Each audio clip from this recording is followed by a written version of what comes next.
Deus tem planos para cumprir em nossas vidas. Essa é a mensagem de toda a Bíblia e é isso mesmo que estamos estudando aqui no Encontro com a Palavra, escrito pelo pastor Dick Woodward e narrado pelo pastor Edson Bruno. Fique atento a mais um programa que o Ministério Cooperativo Internacional leva a você. Com você agora, pastor Edson Bruno. Seja muito bem-vindo ao nosso tempo de estudo da Palavra de Deus hoje. Aqueles que participaram do último programa sabem que estamos estudando o trecho mais importante da carta de Paulo aos Romanos, o capítulo 3. Esse é o momento de lançar um desafio para você. A nossa fé pode ter duas bases. Ela pode estar baseada na revelação, e por revelação refiro-me à revelação de Deus através da Escritura, principalmente através de Jesus Cristo e também, obviamente, através do Espírito Santo. A outra base é a razão. E é este o meu desafio. Durante 5 anos na faculdade lutei contra isto porque era um pensador cristão irracional. Você sabia de que muita gente hoje não tem sua fé sustentada na revelação do Novo e do Velho Testamento? A fé destas pessoas é baseada na razão. Por exemplo, nesse trecho da carta aos Romanos, Paulo afirma que Deus se baseou na morte de Jesus Cristo para nos declarar justos. Ele afirma que a crucificação de Jesus não se tratou da crucificação de mais um rebelde pelo governo de Roma, o que era comum naquela época. Paulo explica que quando colocamos lado a lado o que a lei e os profetas e o que Jesus e os evangelhos dizem a respeito da sua crucificação, percebemos que a morte do Senhor não foi uma morte comum. Paulo usa a palavra propiciação. Jesus Cristo é a propiciação através da fé no seu sangue. E é com base na fé no sangue de Jesus que Deus nos declara justos. Vamos enfocar mais uma vez o significado da palavra justificado no versículo 24. Esta palavra é muito importante porque é a chave da argumentação de Paulo nesta carta. É nesta palavra que se concentra toda a mensagem da sua carta aos Romanos. No Evangelho de Lucas, no capítulo 18, lemos a parábola que Jesus ensinou a respeito do fariseu e do publicano que foram orar no templo. Você deve estar lembrado. O fariseu foi para um lugar de destaque no templo e orou por ele mesmo. Que irônico! Sua oração começou falando dele mesmo e não passou disto. Na verdade, ele não orou porque orar é pedir. E a única coisa que ele fez foi agradecer a Deus porque não era como os outros homens, principalmente como aquele publicano que também estava no templo. Ele jejuava 2 vezes por semana e dava o dízimo de tudo que tinha. Esta foi a oração do fariseu. Ele fez mais um relatório. Bem, isso não é uma oração, não é mesmo? Porque, claro, ele não pediu nada. Ele só anunciou para todo mundo ali na sinagoga que ele era o máximo. Na minha opinião, ele fez um discurso para quem estava ali. Por outro lado, num canto do templo, o publicano agiu de maneira bem diferente. Jesus diz que, batendo no peito em humilhação e contrição, o publicano lamentava pelos seus pecados, orando: Deus, tem misericórdia de mim, que sou pecador. Que tipo de oração foi esta? Ele pediu alguma coisa? Claro que sim. Ele se dirigiu a Deus e pediu misericórdia, e confessou que era pecador. Jesus contou esta história e diz que o homem que foi para a casa justificado foi o publicano e não o fariseu religioso. E o seu comentário foi: quem se exalta será humilhado, e quem se humilha será exaltado. A palavra-chave desta parábola é a mesma deste trecho de Romanos: justificado.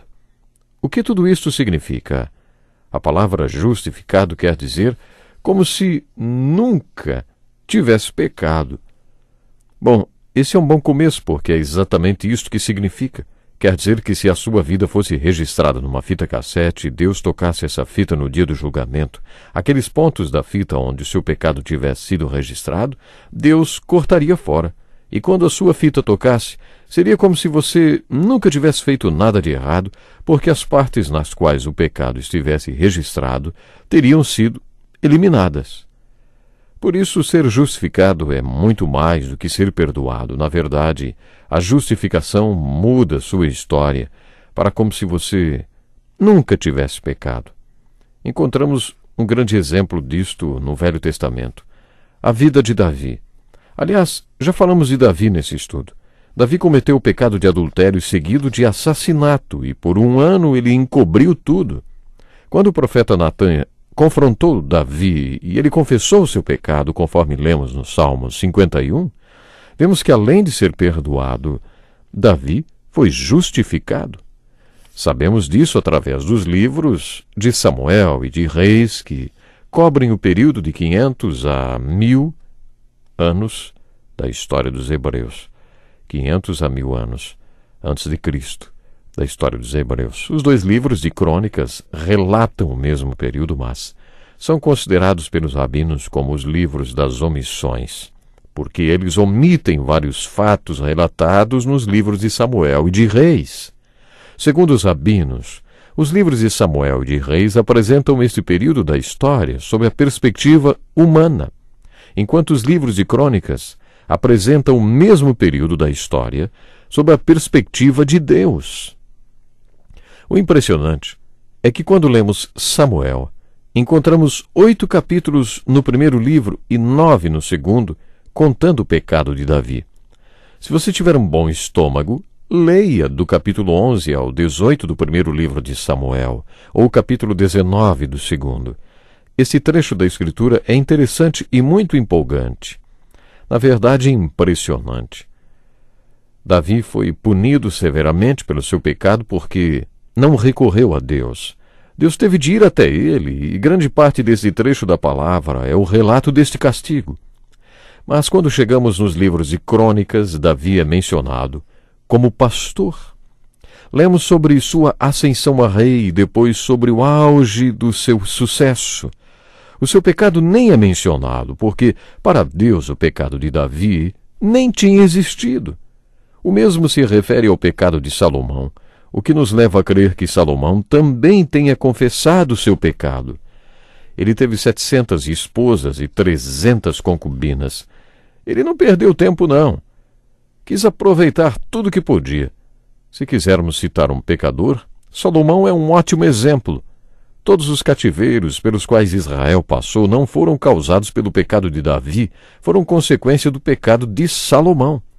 Entretanto, apesar de ter pecado como pecou, isso não foi nem mencionado nos livros de crônicas. Por quê? Porque ele foi justificado. Foi como se ele nunca tivesse pecado. Para Deus, foi como se tudo que ele fez jamais tivesse existido. Jamais tivesse acontecido.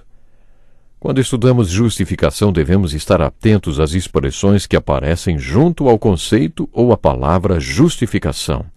Aos olhos de Deus ou diante de Deus. Isso quer dizer que aos olhos de Deus aquilo nunca aconteceu. Os teólogos se apressam em dizer: você deve saber que a justificação tem 2 dimensões, a vertical e a horizontal. A dimensão horizontal refere-se às pessoas. Pode ser que aos olhos de Deus é como se você nunca tivesse pecado, mas isso não acontece com as pessoas.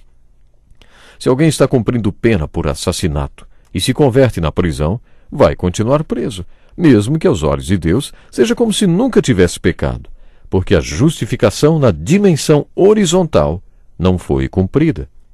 Uma vez um professor de direito disse algo muito interessante a respeito da justificação. A palavra justificado é um termo jurídico e também teológico. Nós estávamos discutindo sobre isto, sobre a questão de estar justificado, como se nunca tivesse pecado aos olhos de Deus, mas não para os homens. Aí um aluno se manifestou e expressou o que eu estava pensando.